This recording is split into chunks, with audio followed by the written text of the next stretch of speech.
KJ doesn't have numbers. That's not going to stop him. To the foul line, he circles through, runs into his own teammate. Kick out left side. Williams for three.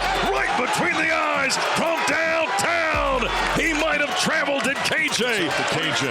Fakes. Drives against Lake. Step back. Three ball is on the way. Right between the eyes from downtown. Well, KJ Simpson and Cody Williams had some big moments up in Moby Arena in Fort Collins, but the Buffaloes eventually fall 88-83 to the rival Rams. Rams ranked number 20 in the country. Hi, everybody, back in the Buffalo Stampede, along with my broadcast partner, former Buff Scott Wilke. First off, the atmosphere in that ball game. We knew it was going to be electric, but the way Rams are playing right now, they're playing fantastic basketball, ranked in the top 25. That was as loud a building as we've been in a long time.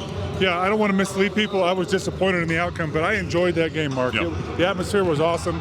I knew it was going to be like that, and it did not disappoint. Yeah. Do you think the Buffaloes handled the early shot of energy well in that ballgame? I don't. I don't think they came out ready for that kind of onslaught of noise and energy that the Rams brought to the table, and they really had to pick up their energy in the second half. Yeah, the Buffaloes really came out, and defense really, when you go back and watch the tape in that ballgame, Scott, the result of that game was the result of Colorado not playing well. We can talk about the offense, we will. Defensively, Colorado was not where they needed to be.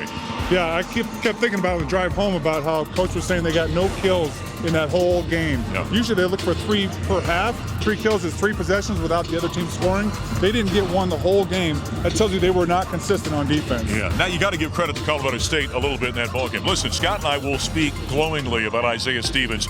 He's the guy that makes the Rams go, and he really created a lot of problems for Colorado in that game. On paper, he looked like one of the best in the country, and he was that night as well. Yeah. 3 possessions in that game. He hit shot clock buzzer beaters, and those were big points in the game. I love how he plays. He allows others to do their thing, but come push to shove, he's the one that steps up. Now, it's early in the season. We're still here just in the first week of December, but this Colorado basketball team has got to understand and start to perform consistently on the defensive end. What we see at home and what we see on the road are two different things right now for this team. Yeah, on both ends of the floor. And, you know, jump shots and offense comes and goes on the road. That's always been that way. But you have to bring defense on the road or you're not going to win games. So the Buffaloes had won 3 in a row against the Rams, but CSU takes this one by 5. And afterward, we heard from head coach Tad Boyle. Powered by Ford. Cars, trucks, and SUVs built for America. Built Ford proud. Disappointing, Mark, obviously. I mean, I thought we lost this game in the first half. I thought, you know, the second half we fought our tails off and came back. But that first half we were just Especially those last 7-8 minutes. Yeah, I mean, we turned the ball over. Yep. They had 7 threes at halftime and an 8th where we fouled a 3-point shooter. So that's 24 points from the 3-point line. Yep. It's the great equalizer in college basketball. We weren't good enough defensively all night long. Mark, we had 0 kills, and we talk about kills a lot, right? A kill is when you get 3 stops in a row. At 0. We want 3 each half. We had 0 for the game, which means we never strung together stops. And so that puts a lot of pressure on your offense, which our offense was good enough in the second half. In the first half, it wasn't, because they were the aggressors. We weren't screening. We weren't cutting. We weren't relying on each other.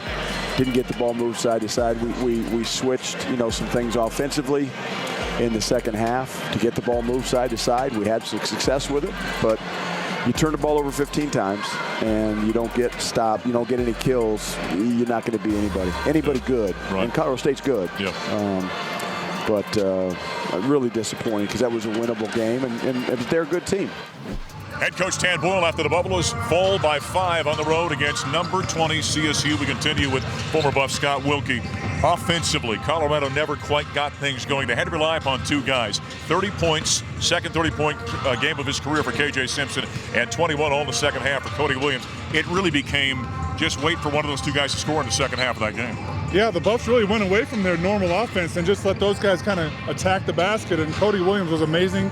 Only missed 1 shot, really was aggressive, taking it to the basket. KJ just did his thing late in the game as well. Yeah, KJ 30 points on 13 field goal attempts. That's unbelievably efficient basketball. We've learned that about KJ. That's not the best offense for Colorado when he's got to do that, but he's capable of doing that. Yeah, he's always an aggressive offensive player, but sometimes, you know, we use the term getting in the zone. Yeah. We see when he does that, he scores in bunches like he did on the other night. How about Cody Williams? He had 21 points all in the second half. Almost seemed like there must have been something said to him. He's much more aggressive with the ball offensively in the second half. Scott, in the last 3 games, he's averaging 17 per contest.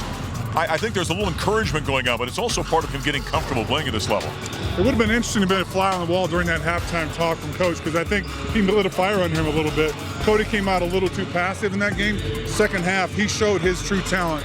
And when we've seen those moments, Mark, when he really looks to be aggressive, he's an amazing player. Scott, he's got that rare ability at 6'8", almost 6'9", to get his shot whenever he wants it, doesn't he? Yeah, he handles the ball so well. He's so long and changes direction so fluidly, so easily. Not normal for a 6'9" guy to do that. Yeah, he was awful impressive with 21 points as the Buffaloes now get ready to take on Pepperdine. That was not the kind of game where Eddie Lampkin was going to be a big part of it. CSU being a smaller team, it kind of took him out of the game, I thought. And when CSU took out their big man, Pemba, then they really went small. Really 4 guards on the floor. So Colorado kind of had to match that quickness out there. So the Buffaloes end up falling by 5 at rival Colorado State. Next up, it's the Pepperdine Waves. We'll talk about that in a moment.